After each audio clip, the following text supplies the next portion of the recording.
Me dijo que su madre estaba enferma. Me dijo que tenía que irse de Madrid esa misma noche. Me dijo que necesitaba espacio para gestionar el estrés, que no estaba bien, que no quería preocuparme más de la cuenta. Repitió esas frases como si fueran un rosario. Enferma, hospital, urgencias, todo tan dramático, tan medido, que por un momento casi le creí del todo. Casi. Pero en cuanto comprobé la verdad por mi cuenta, entendí que él no estaba de duelo, estaba de celebración. Recuerdo perfectamente cómo estaba colocado en el pasillo de nuestro piso, apoyado medio cuerpo en el marco de la puerta, como si necesitara sostenerse en algo para no venirse abajo. La luz amarilla del pasillo le partía la cara en dos, un lado a oscuras, el otro con esa expresión cansada que yo conocía tan bien. Respiraba un poco más fuerte de lo normal, las manos metidas en los bolsillos, los hombros caídos. Y cada vez que nombraba a su madre, hacía una pausa dramática, bajaba la mirada y apretaba los labios. Era una escena perfecta, como de película, demasiado perfecta. Su voz temblaba justo donde tenía que temblar. Cuando dijo que la habían ingresado en un hospital de Valladolid, tragó saliva. Cuando añadió que los médicos no sabían muy bien qué pasaba, se llevó una mano a la frente. Cuando dijo que tenía que salir corriendo, que no sabía cuándo volvería, soltó un suspiro largo, como si le doliera incluso hablar. Yo sentí cómo algo dentro de mí se encogía. La reacción automática fue acercarme, abrazarle, decirle que no se preocupara por nada, que cogiera el coche y se fuera, que yo me encargaba de todo aquí. Esa era la versión de mí que conocía, la que le cubría siempre, la que le justificaba, la que le ponía cojines debajo de cada caída. Pero aquella noche, justo cuando di un paso hacia él, una duda fina, casi elegante, se me quedó clavada en mitad del pecho. Una sospecha silenciosa, pequeña, pero firme. No hizo ruido, no discutió conmigo, simplemente se quedó ahí, con los brazos cruzados, observándolo todo. Él empezó a meter ropa en una mochila de cualquier manera, sin mirar qué cogía, camisetas arrugadas, unos vaqueros, un par de calzoncillos. Se movía rápido, pero había algo en esa rapidez que no me cuadraba. Parecía un ensayo, no un impulso. Casi no tocaba nada del armario, como si no quisiera desordenar demasiado la escena.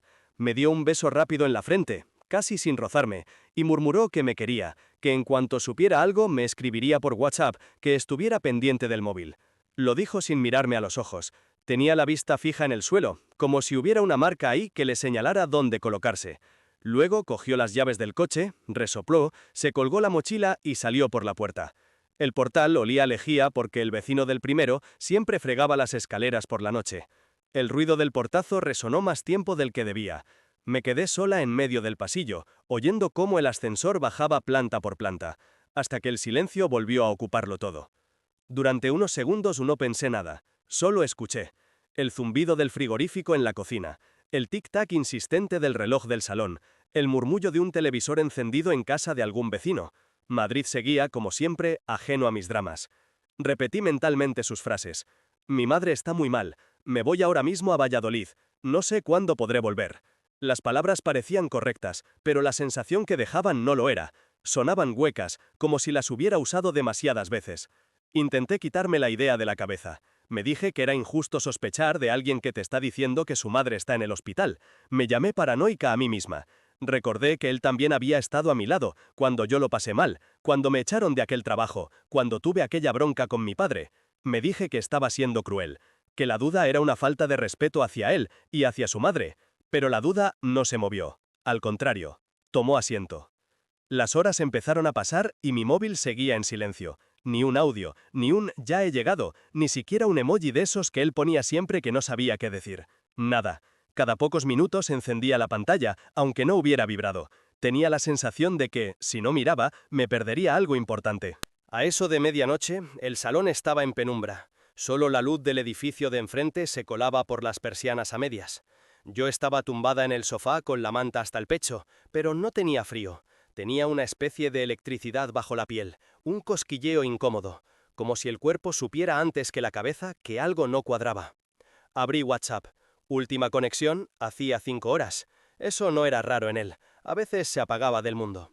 Me fui a la aplicación del mapa, a esa opción de compartir ubicación que habíamos activado casi de broma, un día que llegué tarde y él se enfadó pensando que me había pasado algo. Desde entonces lo habíamos dejado puesto por comodidad, nunca había sido un problema, hasta esa noche. La bolita azul que representaba su móvil no estaba en la A6 camino de Valladolid, no estaba entrando en Castilla y León, no estaba siquiera cerca de ningún hospital, estaba en otra parte, en un punto del mapa que no reconocía al primer vistazo, al otro lado de la sierra, en un pueblo que solo me sonaba de haberlo leído en alguna noticia sobre casas rurales. Sentí cómo esa duda educada se levantaba del asiento y se ponía en pie dentro de mí. Podía haberme inventado 1000 excusas por él. El GPS falla, igual ha hecho una parada rara, igual se ha desviado para coger a algún familiar, igual. Pero había una frase que no dejaba de dar vueltas en mi cabeza. Si su madre estuviera realmente mal, me habría escrito. Aunque fuera un ya estoy aquí, un luego te llamo, algo. Él no era de esos que desaparecen cuando están asustados. Cuando de verdad estaba mal, buscaba mi voz como si fuera un refugio. Aquella noche no lo hizo, y yo dejé de protegerle en mi cabeza. Empecé a pensar en todas las veces que había jugado con la verdad, poco a poco, como quien prueba límites. La noche que dijo que no había visto mi mensaje y yo había visto el doble check azul en su pantalla. La vez que olía a whisky y aseguró que había sido solo una copa rápida en la despedida de un compañero, cuando más tarde me enteré por Instagram de que habían estado de copas hasta las tantas. Aquella mañana que aseguró que se había quedado dormido y por eso no había ido a acompañarme al médico, pero más tarde descubrí una foto suya tomando cañas con unos amigos en Malasaña. Pequeñas mentiras. Pinceladas, cosas que había ido tapando con frases como «no pasa nada, no es tan grave, todo el mundo dice alguna mentirilla». Al final, las mentirillillas eran solo ensayos. El tic-tac del reloj se me clavaba en el cráneo. A las 2 de la mañana seguía sin noticias. A las 3, también. A las 4, dejé de mirar la hora. Me limité a sentir cómo crecía en mi estómago una certeza espesa, pesada, que ya no era solo sospecha. Era otra cosa, algo que se parece al miedo, pero que tiene forma de decisión.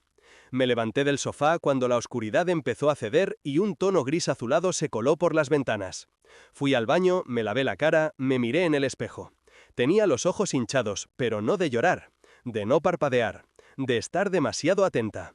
Me vestí casi sin pensar. Unos vaqueros, una sudadera, las zapatillas. Cogí las llaves del coche del cuenco de la entrada y antes de salir miré una última vez la ubicación en el móvil. La bolita seguía en el mismo sitio, en aquel pueblo al que él nunca me había llevado. No sabía exactamente qué esperaba encontrar, una explicación lógica, una sorpresa absurda, un error del mapa. Pero sí sabía una cosa. No iba a seguir esperando sentada en el sofá a que él decidiera qué versión del cuento me iba a contar. Aquella mañana, por primera vez en mucho tiempo, decidí que la historia también era mía. La carretera hacia el norte estaba casi vacía. Salí por la M30, enlacé con la autovía y dejé que Madrid se quedara atrás, extendiéndose como una mancha gris bajo el cielo del amanecer. El aire dentro del coche olía a ambientador barato y a café frío de una taza olvidada en el portavasos. Puse la radio solo para no oír mis propios pensamientos, pero acabé apagándola. La música me sonaba falsa. Necesitaba el silencio para ordenar lo que estaba pasando. Conduje más de una hora. El paisaje fue cambiando. Edificios altos, luego polígonos, después campos, algún pueblo con la iglesia en lo alto, las torres de alta tensión recortadas contra el cielo. Miraba de vez en cuando el móvil, colocado en el soporte, viendo cómo la bolita azul seguía inmóvil en aquel punto. Pero no fui allí primero, fui a Valladolid, al hospital que él había nombrado, al clínico universitario, ese que tantas veces había visto por la tele cuando salía alguna noticia de urgencias saturadas. Aparqué en doble fila un momento, con las luces de emergencia puestas, como si de verdad fuera a entrar corriendo a ver a mi suegra moribunda. El corazón me latía fuerte, pero no era por correr. Era por saber que, si cruzaba esas puertas y preguntaba por ella, la mentira quedaría expuesta o se sostendría. No llegué a entrar. Me quedé mirando el edificio, las ambulancias, la gente fumando en la puerta, y en lugar de salir del coche, abrí la agenda del móvil y busqué el número de su madre. Sabía que a esas horas estaría despierta, porque siempre decía que dormía poco. Me temblaba un poco el dedo cuando pulsé llamar. Tardó en contestar menos de lo que esperaba. Sí. Su voz sonó normal, demasiado normal, como cualquier mañana de cualquier día. «Hola, Carmen, soy yo». Se alegró, me llamó cariño, como siempre, me preguntó qué tal estaba, y en cuanto abrió la boca supe que no estaba ingresada en ninguna parte. De fondo se oía la radio, el tintineo de tazas, un sonido que podría ser la cafetera. Se oía hogar. Dije la primera tontería que se me ocurrió, que estaba de paso por allí, que tenía que hacer unas cosas por la zona y había pensado en acercarme a verla si le venía bien. Una excusa torpe, pero suficiente. ¿Por aquí? Pero si esto te pilla en mitad de la nada, hija, respondió riéndose. Claro que sí, vente cuando quieras, pero avísame un poco antes, que estoy en bata. Corté, respiré hondo y puse rumbo a su casa. Sabía dónde era. Habíamos ido muchas veces, siempre con él al volante, escuchando alguna lista de Spotify y parando en una gasolinera de la A6 a tomar café. El trayecto hasta su portal se me hizo eterno. Cuando aparqué y subí por el ascensor, me di cuenta de que estaba sudando por las manos. Me las sequé en los vaqueros. Llamé al timbre. Oí el arrastre de unas zapatillas por el pasillo. La puerta se abrió y ahí estaba ella, Carmen, con su bata de flores, el pelo corto teñido de un castaño que ya empezaba a dejar ver las canas, la cara sonrosada por el calor de la cocina. Tenía una sonrisa entera, sin rastro de enfermedad. «Pero mírala, qué sorpresa», dijo, abriendo más la puerta. «Pasa, pasa, ¿qué haces tú aquí tan temprano?» Me habría gustado tener una respuesta brillante, una frase que justificara mi visita sin levantar sospechas, pero me salió la verdad maquillada. Venía por la zona y he pensado en pasar a saludarte. «¿Por la zona?», se rió. «Aquí no viene nadie por casualidad, hija. Pero me alegro, venga, entra, que estoy haciendo café. ¿Quieres o prefieres manzanilla?» Su piso olía a pan tostado y a colonia barata de farmacia. La tele del salón estaba encendida en un programa de tertulia política, y en la mesa de la cocina había 2 tazas ya preparadas, una con café con leche y otra con té. Todo era tan cotidiano que dolía imaginarlo en una camilla de hospital. Me senté mientras ella daba vueltas con la cuchara dentro de mi taza. «¿Y Jorge?», preguntó de pronto, con naturalidad. «Hace un par de días me llamó, pero con prisas, que estaba con un viaje de trabajo importante. Se le notaba ilusionado». Se me heló la sangre. «¿Un viaje de trabajo?», repetí, fingiendo sorpresa. «Sí, algo de una formación, no sé qué. Ya sabes que cuando habla de su trabajo yo me pierdo», dijo riéndose.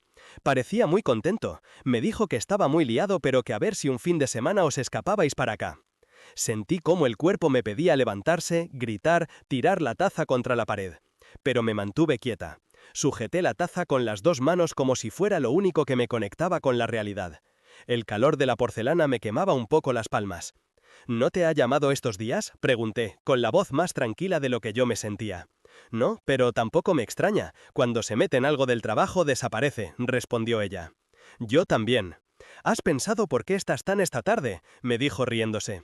Parecía muy contento. Me dijo que estaba muy liado, pero que a ver si un fin de semana os escapáis para acá. Sentí como el cuerpo me pedía levantarse, gritar, tirar la taza contra la pared. Pero me mantuve quieta. Sujeté la taza con las 2 manos como si fuera lo único que me conectaba con la realidad. El calor de la porcelana me quemaba un poco las palmas. «¿No te ha llamado estos días?», pregunté, con la voz más tranquila de lo que yo me sentía. «No, pero tampoco me extraña. Cuando se mete en algo del trabajo desaparece», respondió ella, encogiéndose de hombros. «Pero vamos, que si estuviera enferma yo te lo habría dicho yo, ¿no crees?», añadió, riéndose, sin saber lo que esa frase significaba para mí. Asentí. No confiaba en mi voz. Estuvimos hablando de tonterías, del tiempo, de la subida de la luz, de una vecina que se había mudado. Detrás de cada palabra suya había una certeza. Él no estaba allí, ni había estado, ni ella sabía nada de ningún ingreso. La historia de urgencias y médicos preocupados existía solo en mi salón, en mi pasillo, en la cabeza de él. Cuando por fin me levanté para irme, Carmen me abrazó con esa ternura de madre que siempre había tenido conmigo. «Dale un beso de mi parte cuando le veas, ¿vale? Y dile que coma, que siempre va con prisa y se me queda en los huesos». La ironía casi me ahogó.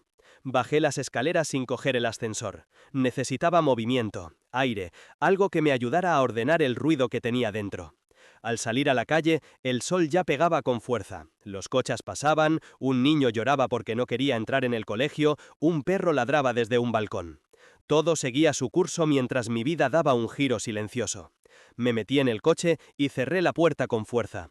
El sonido retumbó en el habitáculo vacío.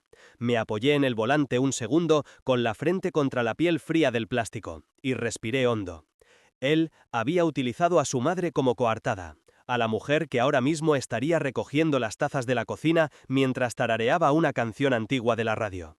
La había convertido en excusa para desaparecer conmigo mientras construía otra cosa con otra persona. En ese momento, la duda dejó de ser duda. Se convirtió en algo sólido, en una decisión. No iba a quedarme en mitad del camino, a medio saber. Iba a llegar hasta el final. Me acordé de la bolita azul del mapa, de aquel pueblo rural donde se había quedado quieto. Y de repente, una pieza se colocó sola en mi cabeza. No necesitaba que él me contara nada. Tenía un móvil. Y él tenía la mala costumbre de olvidar cerrar sus sesiones. Recordé que, hacía meses, había entrado en su cuenta de Google Fotos desde mi tablet para enseñarme unas imágenes de un viaje de empresa. Lo hizo con prisa, sin fijarse demasiado. Probablemente nunca cerró la sesión. Saqué el móvil del bolsillo, abrí el navegador y entré en la página. El acceso estaba guardado. No pedía contraseña. Me temblaron un poco las manos cuando se empezó a cargar la galería. Tardó unos segundos eternos, la conexión era mala. Pero al final, una retícula de miniaturas empezó a llenar la pantalla. Había fotos del verano en Cádiz, de la boda de unos amigos, de cenas, de tonterías. Y arriba del todo, un álbum reciente, con la fecha del día anterior. Pulsé. La primera foto me cortó la respiración. Era él. En un salón decorado con globos rosas y azules, una guirnalda blanca colgada sobre una pared, con letras doradas que decían "It's niño" en inglés, como si estuvieran copiando una fiesta de Pinterest. Había una mesa con bandejas de dulces, una tarta enorme, y gente alrededor sonriendo. A su lado, una mujer con una barriga evidente, embarazada. Llevaba un vestido ajustado, una mano acariciándose el vientre, la otra apoyada en el hombro de Jorge. Él tenía las dos manos sobre la barriga de ella, como si estuviera sosteniendo ese futuro entre los dedos. En la siguiente foto se le veía con un cañón de confeti en la mano, sonreía de oreja a oreja, los ojos brillantes, los dientes al descubierto, el tipo de sonrisa que ya no recordaba haber visto cuando estaba conmigo. A su alrededor, una explosión de papelitos azules volaba por el aire, todos aplaudían. En otra, besaba la frente de esa mujer. En otra, él y ella posaban con una ecografía en la mano, delante de la misma guirnalda. Supe quién era ella, no de verla en persona, sino de haberla escuchado. Era la famosa compañera de trabajo con la que, según él, no tenía ningún tipo de química. La pesada, la que no sabía trabajar en equipo, la que él siempre criticaba cuando llegaba a casa. A la que, por lo visto, le estaba montando la vida que a mí me había dicho que no quería. Porque ese era el detalle que más dolía. No era solo que tuviera una relación con otra, era que estuviera celebrando justo aquello que me había negado a mí. Cuando hablábamos de tener hijos, siempre ponía pegas. No es el momento, la situación económica, no me veo, siempre había un pero, siempre un más adelante, siempre una mano en el freno. Yo había aprendido a bajar mis expectativas, a no insistir, a decir frases como, bueno, tampoco pasa nada si no los tenemos, mientras por dentro se me encogía algo. Y ahora lo veía, tan feliz, explotando un confeti azul que anunciaba a todo el mundo que iba a ser padre. No era que no quisiera ese futuro, es que no lo quería conmigo. La rabia me subió desde el estómago hasta la garganta tan de golpe que estuve a punto de gritar ahí mismo, en mitad de aquella calle tranquila. Pero me contuve, respiré, sentí cómo, debajo del shock, empezaba a crecer otra sensación, una frialdad que no conocía de mí. Cerré la aplicación de fotos y volví al mapa. La bolita azul seguía en el mismo punto, muy cerca del lugar donde, según la dirección de la etiqueta de la fiesta, estaba la casa rural en la que habían hecho la celebración. No pensé demasiado, no hice planes elaborados, no llamé a nadie. Metí primera, salí del barrio y puse rumbo hacia ese pueblo. El camino hasta allí lo hice casi en automático. Cuando llegué me encontré un paisaje sacado de un folleto de turismo rural. Casas de piedra, un bar con terraza llena de mesas de plástico, un cartel de se vende leña colgado en una valla. Seguí las indicaciones del GPS hasta que el móvil me marcó que había llegado. Era una casa grande, de esas que se alquilan para fines de semana en grupo. Tenía una valla baja, un jardín descuidado y varios coches aparcados fuera. Uno de ellos era el suyo. Lo reconocí al instante, el coche que yo había limpiado tantas veces, en cuyo asiento del copiloto había llorado, reído, dormido. Aparqué un poco más lejos, donde no fuera tan evidente. Apagué el motor. Durante unos segundos me quedé ahí, agarrando el volante, escuchando mi propia respiración. No tenía un discurso preparado, no tenía una estrategia, solo tenía una foto impresa que había sacado en una copistería de una gasolinera de camino, mientras el empleado me miraba sin saber que estaba imprimiendo el fin de una vida en común. Salí del coche.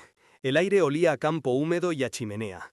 Se oía de fondo una música suave, risas apagadas. Caminé por el camino de grava que llevaba a la puerta principal. Cada paso hacía crujir las piedrecitas bajo mis zapatillas, marcando un ritmo que parecía acompañar a mi corazón. Llamé al timbre. El sonido de la campanilla resonó dentro. Tardaron unos segundos eternos en abrir. Cuando la puerta se movió, el marco dejó ver su silueta. Jorge. Llevaba una camiseta sencilla y unos vaqueros. Tenía el pelo un poco despeinado, como si se hubiera estado pasando la mano por la cabeza, ese gesto suyo de siempre. Cuando me vio, se le borró la expresión de golpe. Los ojos se le abrieron como platos. Estuvo un segundo sin decir nada, como si el cerebro se hubiera desconectado. «¿Qué haces aquí?», consiguió articular al fin, con una voz que no era la que había usado en mi pasillo la noche anterior. No respondí. Su primera reacción fue mirar hacia atrás, dentro de la casa, y luego salir él al porche, cerrando la puerta con cuidado. No quería que yo viera lo que había dentro, no quería que los de dentro me vieran a mí. Ya era tarde. «Podrías haberme avisado», empezó, con tono ofendido. «Así, de golpe, no es momento». Apenas me escuchaba a mí, se escuchaba a sí mismo, se aferraba al papel de víctima. «Mi madre», se interrumpió. La palabra se le atragantó cuando se dio cuenta de que tirar de esa cuerda con alguien que venía de Valladolid no era buena idea. Le sostuve la mirada. No dije nada. «Vale, escucha», continuó, intentando recomponer el personaje. «Sé que esto parece raro, las cosas se me han ido de las manos, iba a contártelo, tenía pensado hablar contigo cuando volviera a Madrid. No quería que te enteraras así. Todo ha sido muy rápido, ella está pasando por un momento complicado, yo también, no es tan sencillo como tú crees». Seguí hablando de momento complicado mientras en mi bolso llevaba una imagen suya riéndose bajo una lluvia de confeti azul. «De verdad, no es lo que piensas». Esa frase, la más gastada del mundo. Durante unos segundos lo dejé hablar. Se justificó. Se colocó en lugar de buena persona que ha cometido un pequeño error de cálculo emocional. Me dijo que no quería hacerme daño, que no sabía cómo manejarlo, que necesitaba tiempo, que yo siempre había sido muy intensa, que no quería que montara un espectáculo. En otra ocasión, quizá, alguna de esas palabras me habría descolocado, habría dudado de mí, de mi reacción, me habría preguntado si, efectivamente, estaba exagerando. Pero esta vez, no. Esta vez, la única sensación que tenía era de cansancio, de habérselas escuchado tantas veces en tantas versiones que perdían todo su peso. Saqué la mano del bolso con la foto doblada en dos. Él siguió hablando, sin darse cuenta de lo que yo hacía. «Además, tú sabes que con lo de los niños yo siempre he tenido mis dudas. No puedes echarme en cara que no quiera algo para lo que no estoy preparado. No es justo, cada uno lleva sus tiempos». Desplegué la foto. Di un paso hacia él, se la puse en la mano sin rozarle los dedos. Se calló. Bajó la vista. En la imagen, él sonreía, con las manos en la barriga de ella, el confeti en el aire, la guirnalda anunciando el sexo del bebé. La escena perfecta. La escena que yo había imaginado muchas veces conmigo y que él había roto con un «no me veo en ese papel». Sus ojos recorrieron la foto una vez, otra, una tercera. El color se le fue de la cara. De pronto, el hombre que tenía delante ya no era el actor seguro de sí mismo del pasillo, ni el falso preocupado de la puerta. Era alguien acorralado en su propia mentira. Le tembló un poco la comisura de la boca. «Esto no es lo que parece», intentó, en un último gesto inútil. Le miré a los ojos y empecé a hablar por primera vez desde que había llegado. «Me dijiste que tu madre estaba en urgencias», dije despacio. «Ahora mismo está en bata en su casa haciéndose un café». No levantó la vista. «Me dijiste que no querías hijos, que no tenías claro ese tipo de vida, que no te veías». El silencio entre nosotros pesaba más que cualquier grito.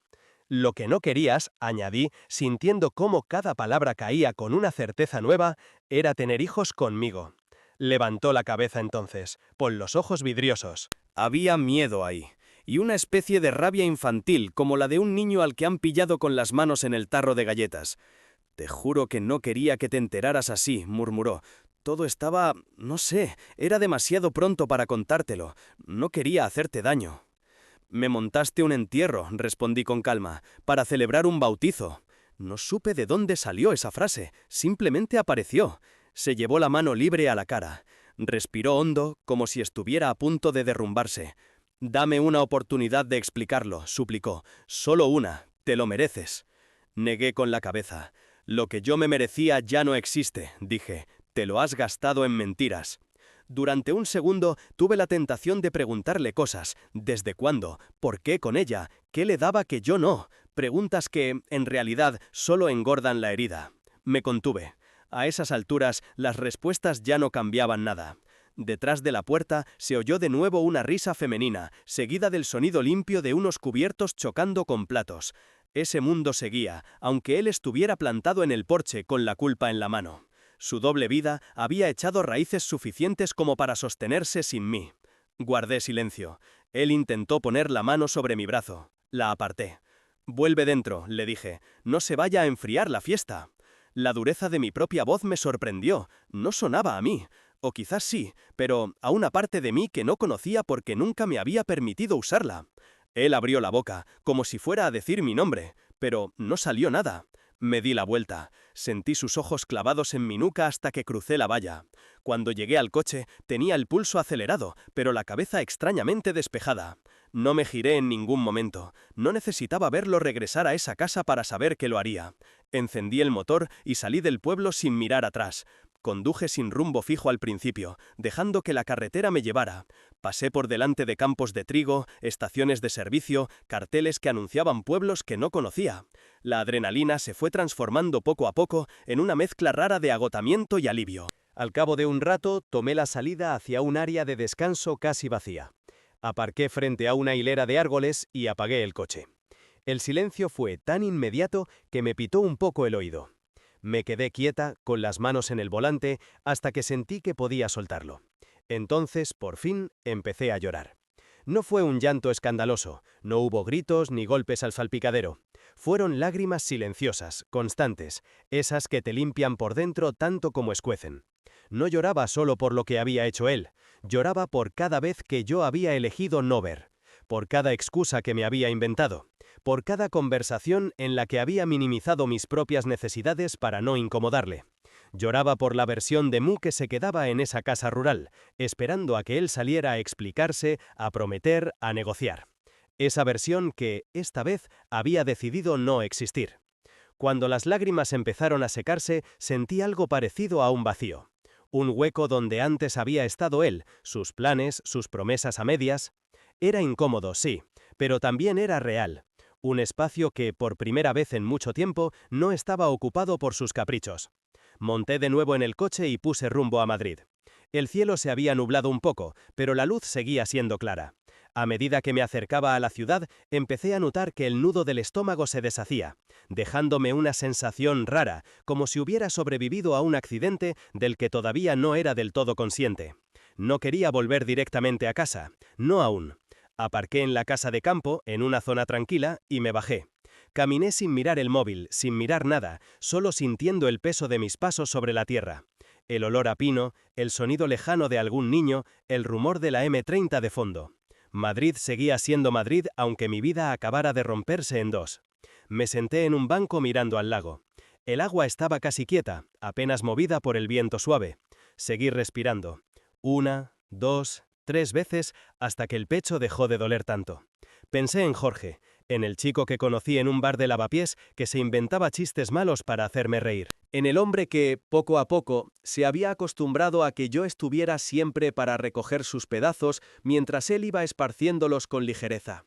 En el que decía frases como «no soy tan complicado», mientras llenaba mi vida de nudos. Me di cuenta de algo entonces. Yo no me había enamorado de él tal y como era, sino de una versión editada, cuidadosamente seleccionada, que él me había mostrado. La parte amable, la generosa, la que parecía transparente.